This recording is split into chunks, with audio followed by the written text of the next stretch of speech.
Good morning students.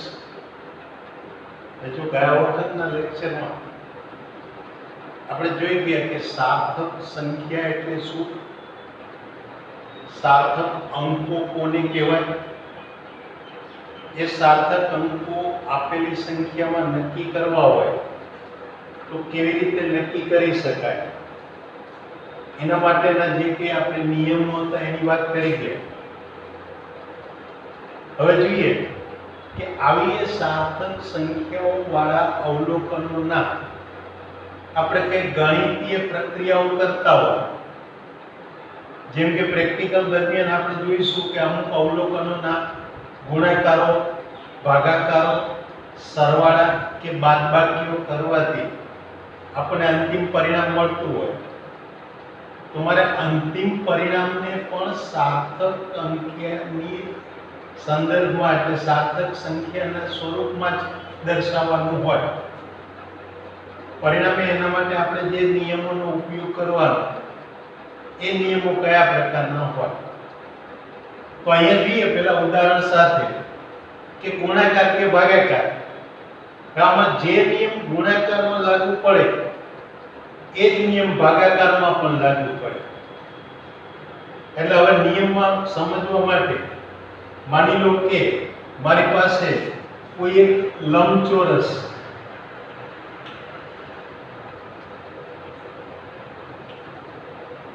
એની લંબાઈ એ 2.52 centimetre અને પહોળાઈ એ 1.5 સેન્ટીમીટર છે. તો તેનું ક્ષેત્રફળ, ચલો ક્ષેત્રફળ ગણવા જાઓ તો ક્ષેત્રફળ એ બરાબર તો હું લખી શકું લંબાઈ ગુણ્યા પહોળાઈ. એટલે કે અહીંયા લંબાઈ એટલે 2.52, પહોળાઈ એટલે 1.5. ચલો આ બેનો ગુણાકાર કરો. જો અહીંયા ગુણાકાર કરીએ તો માનો કે પહેલો હું 5 વડે ગુણું તો 5 દુ 10, 1 વધે એટલે 25 વત્તા 1 એટલે 26 એટલે 2 વધે, 5 દુ 10 ને 2 12. હવે 1 વડે ગુણાકાર કરું એટલે 2 5 2 એટલે આ કિંમત 0 8 7 3. એટલે કે અહીંયા આગળ જોશો તો 1 2 ને 3 જગ્યા પછી પોઈન્ટ મૂકવાના એટલે 3.780 સેન્ટીમીટર સ્ક્વેર મળે. આ એની સાદી ગણતરી આવું આપે. તો હવે અહીંયા તમે જુઓ તો આપણું પહેલું અવલોકન લંબાઈનું છે, એમાં સાર્થક અંક કેટલા છે? 3. બીજું અવલોકન પહોળાઈનું છે, એમાં સાર્થક અંક કેટલા છે? 2. જ્યારે અંતિમ પરિણામ મેં લીધું તો એને સાર્થક અંકની દ્રષ્ટિએ જોઉં તો એમાં મને સાર્થક અંક 4 દેખાય છે. હવે ગુણાકાર ભાગાકાર કરવાથી આ સાર્થક અંક મારે એને 4 લઈને આ સ્વરૂપમાં દર્શાવવું કે બીજું કંઈક કરવું. તો એના માટે આપણને નિયમ એવું કહે છે કે હવે આ જે ગુણાકાર કે ભાગાકાર હોય તેમાં આપેલા અવલોકનોમાંથી જેમાં લઘુત્તમ સાર્થક અંકો આવેલા હોય, ઓછામાં ઓછા સાર્થક અંકો આવેલા હોય એટલા સાર્થક અંકો અંતિમ પરિણામમાં લેવો. એટલે કે અહીંયા તમે જુઓ તો આ બે અવલોકનમાં પહેલામાં 3 સાર્થક અંક છે, બીજામાં 2 સાર્થક અંક છે. તો અંતિમ પરિણામમાં આમાંથી લઘુત્તમ એટલે કેટલા? 2 સાર્થક અંક લેવાય. એટલે આ રીતે અહીંયા આગળ હું એમ કહી શકું કે જ્યારે કોઈ પરિણામ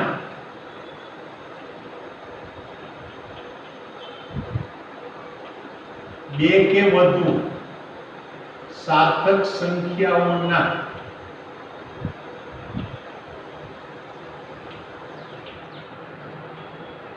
ગુણાકાર કે ભાગાકાર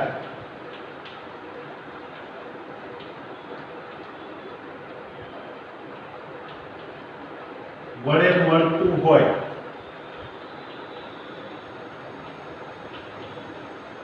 ત્યારે અવલોકનોમાં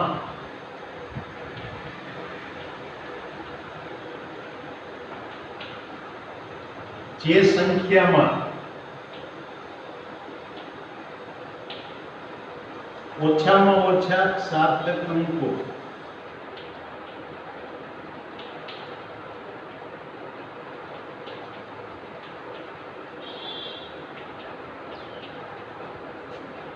આવેલા હોય તે સંખ્યાના સાર્થક અંકો જેટલા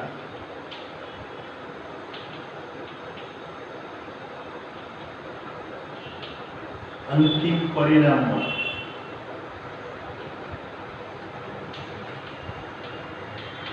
સાર્થક અંકો લેવા.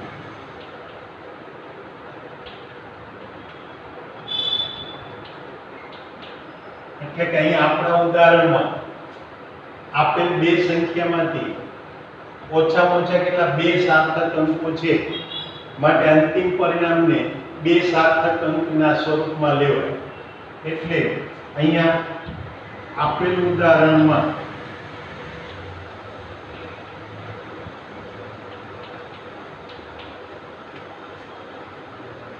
ઓછામાં ઓછા સાર્થક અંકો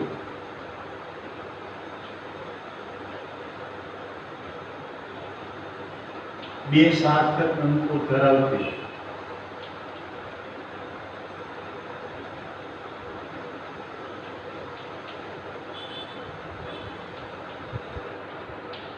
અવલોકન હોવાથી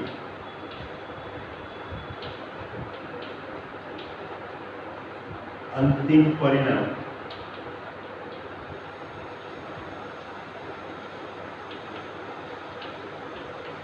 પણ બે જ સાર્થક અંકો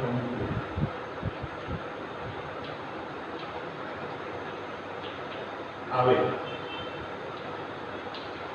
તે રીતે દર્શાવો.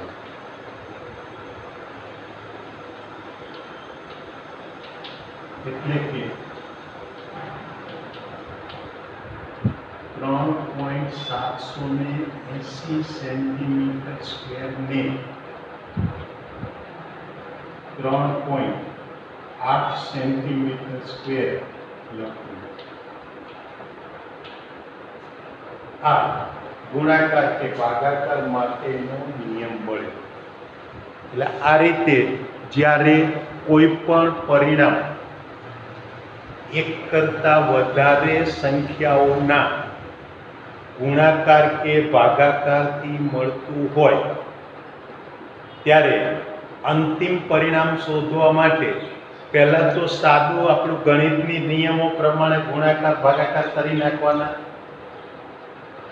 એ થઈ ગયા પછી એ અંતિમ પરિણામને લખતી વખતે સાર્થક અંકની દ્રષ્ટિએ લખતી વખતે આપણે શું જોવાનું કે આપેલા અવલોકનોમાં સૌથી ઓછા સાર્થક અંક ધરાવતી સંખ્યા કઈ છે.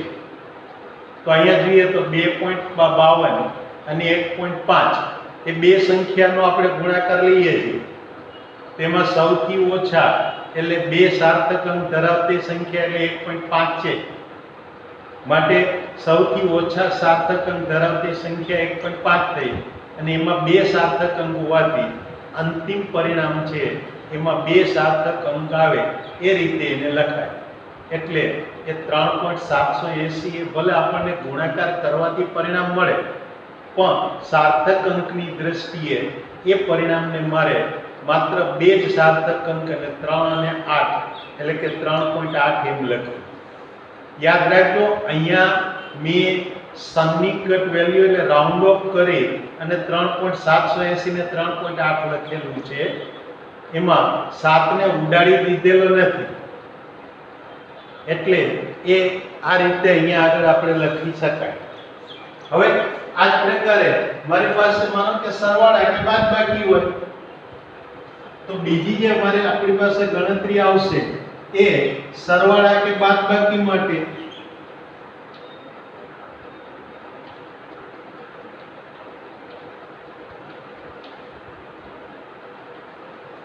ચાલો એની અંદર જો મારે જોવું હોય તો મને કઈ રીતે અહીંયા આગળ જોવા મળે તો માની લો કે મારી પાસે જે સાર્થક સંખ્યાઓ છે તો અહીંયા આપેલ સાર્થક સંખ્યાઓ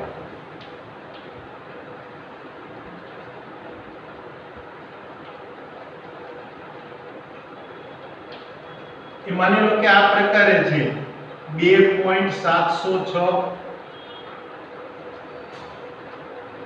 4.25 7.2775 આપેલ સાર્થક સંખ્યા છે ચાલો આ સંખ્યાઓના મારે સરવાળા કરવા છે તો આ સંખ્યાઓના સરવાળા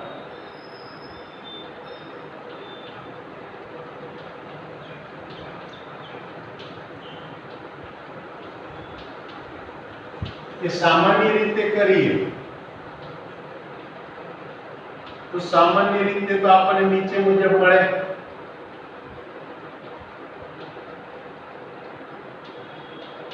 એટલે કે અહીંયા આગળ મારે શું કરવાનું તો કે પહેલા તો 2.706 વત્તા બીજી સંખ્યા એટલે 4.25 ત્રીજી સંખ્યા એટલે તો વત્તા 7.2775 ચલો આનો સરવાળો કરો તો 5 ના 5 7 ના 7 આ 6 ને 5 11 11 ને 7 18 1 ચલો 1 વધે એટલે અહીંયા આગળ સોરી ફરીથી માફ કરજો અહીંયા આગળ આપણે સરવાળામાં ભૂલ થઈ સુધારીએ આપણે કે સૌથી પહેલા આ સરવાળો કરું તો આ રીતે પોઈન્ટની નીચે પોઈન્ટ આવે એ રીતે મેં સંખ્યા લખી નાખી ચાલો હવે જોઉં તો પહેલા કેસમાં અહીંયા આગળ આ 6 અને 5 આમાં જો તો 6 અને 7 એટલે બે નો સરવાળો કરું 13 અહીં 1 વધે એટલે હવે 1 ને 5 6 6 ને 7 13 1 વધે એટલે 8 ને 2 10 10 ને 2 12 1 વધે એટલે 3 3 ને 4 7 7 ને 7 14 એટલે આનો સરવાળો એ સાદો સરવાળો કરું તો આ પ્રકારે મળે 14.2335 ચલો હવે આની અંદર તમે પરિણામ જુઓ તો અંતિમ પરિણામમાં સાર્થક અંક કેટલા કહી શકાય પહેલી દ્રષ્ટિએ કહીએ તો 1 2 3 4 5 અને 6 તો અહીંયા 6 સાર્થક અંક આપણે દેખાય છે પણ સવાલ એ છે કે આ 6 એ 6 ને સાર્થક અંક ગણવા કે નહીં જો એને ગણીએ તો પાછું આપણી જે સાર્થક સંખ્યા માટેના જે આપણું અહીંયા આગળ જે સંકલ્પના છે એની અંદર કંઈક ભૂલ આવે કારણ કે આમાં જો આપણે અહીંયા આ રીતે લઈએ તો આનો અર્થ એ કે દશાંશ પછીના 4 સ્થાનની ચોકસાઈ સુધીનું આપણે અવલોકનો લીધેલા છે એટલે એવી જો પેલી ગૂંચવાડો ન થાય એટલા માટે અહીંયા આપણે શું કરીશું કે આવા સરવાળા કે બાદબાકીમાં દશાંશ પછી કેટલા સાર્થક અંક રાખવા એ નક્કી કરવાનું અને એ નક્કી કરવા માટે શું કરવાનું કે આપેલા અવલોકનોમાં દશાંશ પછી જે ઓછામાં ઓછા સાર્થક અંક આવેલા હોય એટલા સાર્થક અંક અંતિમ પરિણામમાં દશાંશ પછી દર્શાવો એટલે અહીંયા તમે જુઓ તો પહેલા કિસ્સામાં દશાંશ પછી કેટલા 3 સાર્થક અંક છે 7 0 અને 6 બીજી સંખ્યામાં દશાંશ પછી 2 સાર્થક અંક છે 2 અને 5 તો ત્રીજી સંખ્યામાં દશાંશ પછી 4 સાર્થક અંક છે 2 7 7 અને 5 તો આપણે અહીંયા આગળ જે અંતિમ પરિણામ છે એમાં દશાંશ પછી 4 સાર્થક અંક લેવાના નહીં આ ત્રણ કિસ્સામાંથી ઓછામાં ઓછા કેટલા છે 2 એટલે દશાંશ પછી 2 સાર્થક અંક આવે એ રીતે આને લખવાનું એટલે માટે હવે અહીંયા આગળ નિયમ શું કહીશું કે આને જો આ અવલોકનને એટલે કે આ પરિણામને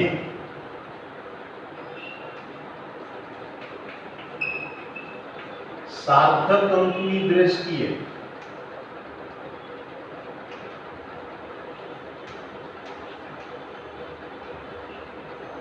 મારે શું લખવાનું તો કે 2 રાખવાના એટલે 14.23 લખાય અને માટે અહીંયા આગળ આપણી પાસે નિયમ મળે એટલે કે અહીંયા આગળ નિયમ શું મળે કે આમ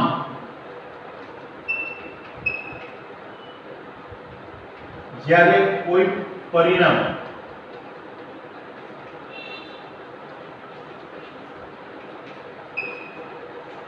એક કરતા વધારે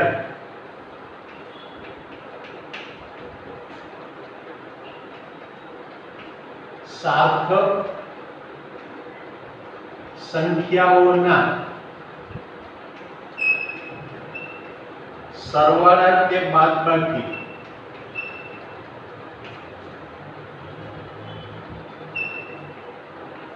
વડે મળતું હોય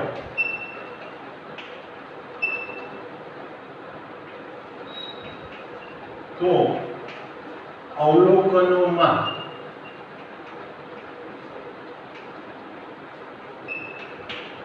જે સંખ્યામાં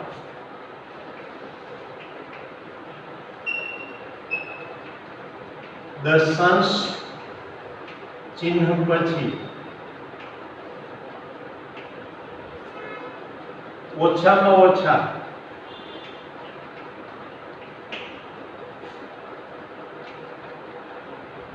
સાર્થક અંકો આવતા હોય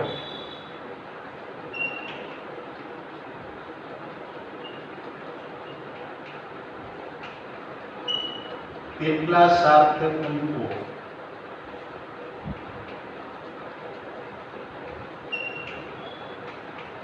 દશાંશ ચિહ્ન પછી આવે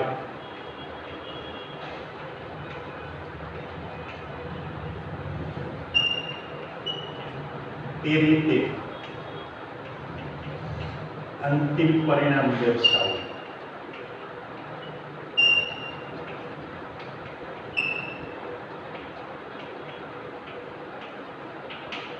એટલે આ આપણે સરવાળા કે બાદબાકીનો નિયમ મળે એટલે આ પ્રકારે આ સરવાળા બાદબાકી માટેના નિયમો થાય પણ હવે માની લો કે મારી પાસે કોઈ સાર્થક સંખ્યાને કોઈ સાદી અંકગણિત સંખ્યા વડે ગુણતા હોઈએ કે ભાગતા હોઈએ તો એમાં સાર્થક અંકોની સંખ્યા બદલાતી નથી એટલે કે અહીંયા આગળ આ ત્રીજા નિયમમાં હું શું કહું કે સાર્થક સંખ્યાને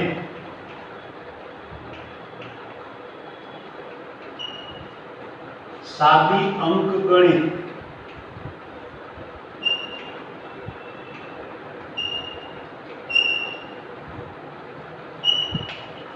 સંખ્યા વડે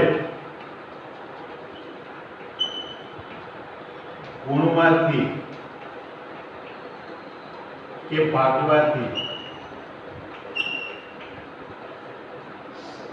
સાર્થક અંકની સંખ્યા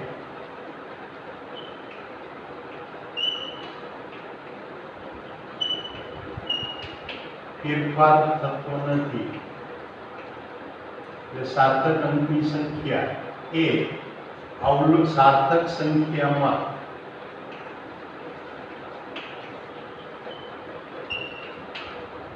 આવતા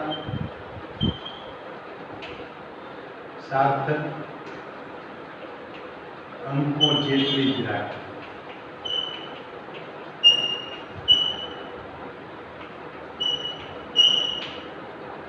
એટલે એનો અર્થ એ કે ત્યારે સાર્થક અંકોની સંખ્યા બદલાય નહીં માનો કે કોઈ સાર્થક સંખ્યા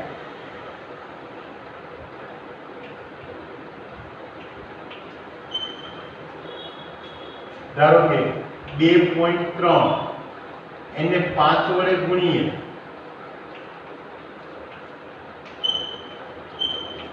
તો એ આપણી પાસે આનો ગુણાકાર કરીશું તો શું મળશે? 11.5. તો 11.5 જ દર્શાવો. એ વખતે મારે પહેલા કોઈ લઘુત્તમ કે મહત્તમ એવું કંઈ જોવા બેસવાનું નહીં. એમાં આમ જોવા જાવ તો 2.3 એટલે 2 સાર્થક અંક છે, તો 5 એટલે એક જ સાર્થક અંક છે.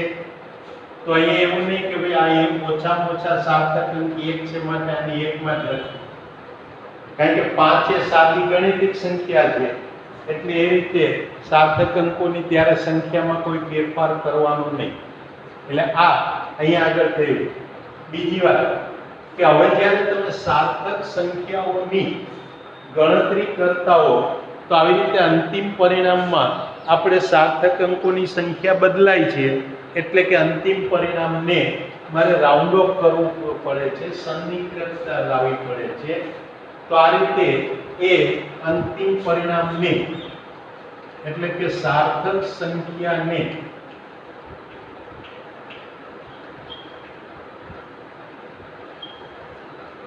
સન્નિકટ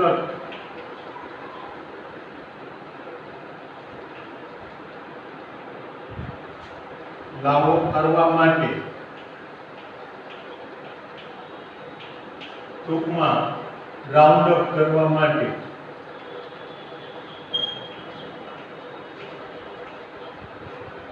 ના નિયમ.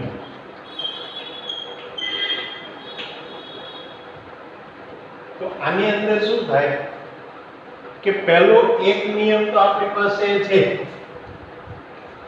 કે જે કેન્સલ કરવાની સંખ્યા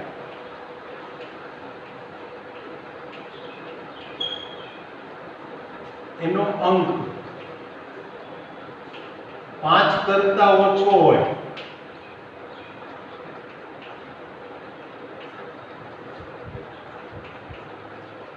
તો તેની આગળના અંકમાં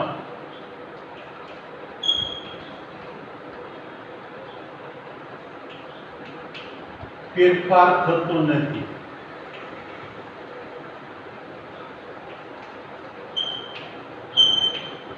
એટલે કે અહીંયા આગળ હું ઉદાહરણ લઉં તો દાખલા તરીકે 5.733 તો એને જ્યારે 2 દશાંશ સુધી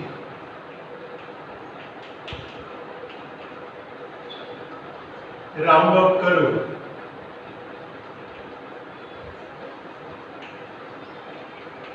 હજુ મારે કેન્સલ કરવાનો આ કયો છે? 3.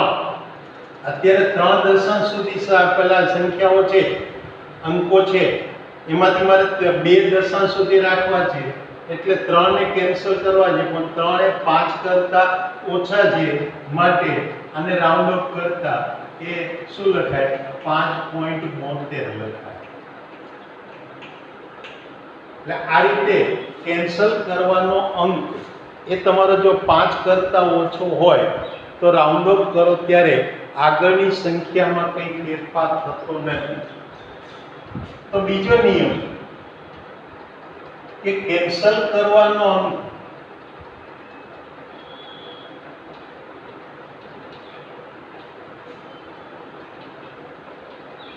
જો 5 કરતા વધુ હોય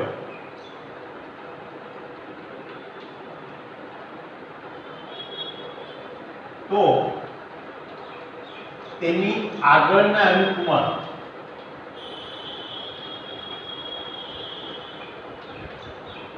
એક ઉમેરાય.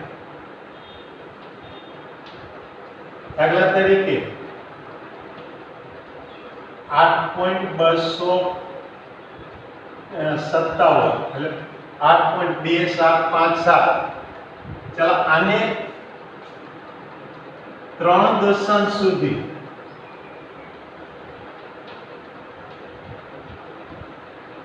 રાઉન્ડ ઓફ કરવું હોય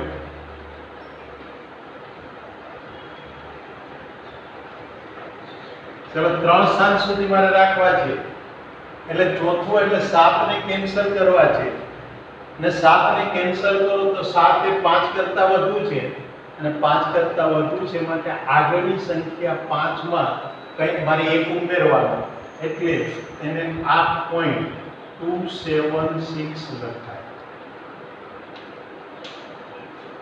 આ તો આપણે ગણિતમાં સાદો નિયમો આપણે વાપરીએ છીએ કે 5 થી ઓછા હોય તો આગળ કંઈ ઉમેરતા નથી, 5 થી વધુ હોય તો આગળ ઉમેરે.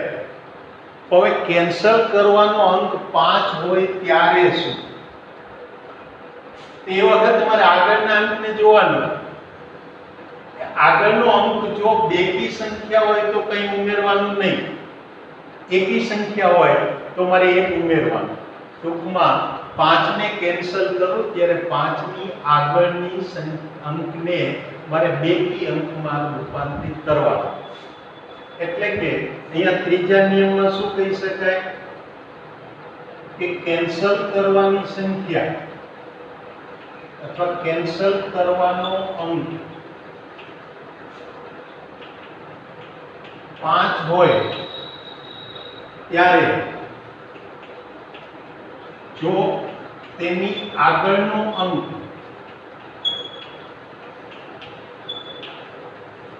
બેકી હોય,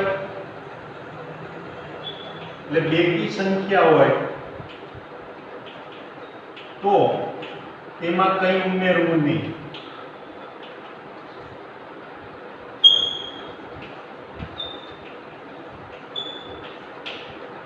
પણ જો તે અંક એકી સંખ્યા હોય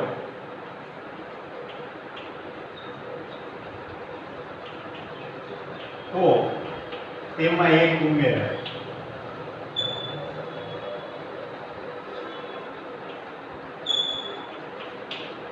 દાખલા તરીકે અહીંયા આગળ છે તો માની લો કે આ 2.325, તો આને 2 દશાંશ સુધી રાઉન્ડ ઓફ કરીએ.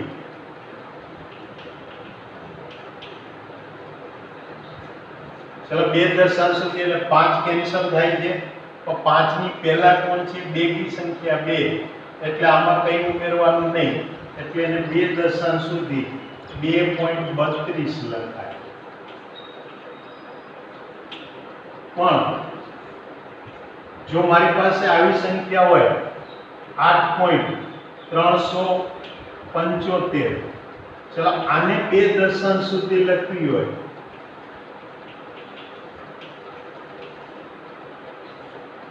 તો હવે જો 5 કેન્સલ કરવું છે, પણ 5 ની પહેલા કોણ છે? 7 એટલે એકી સંખ્યા થઈ.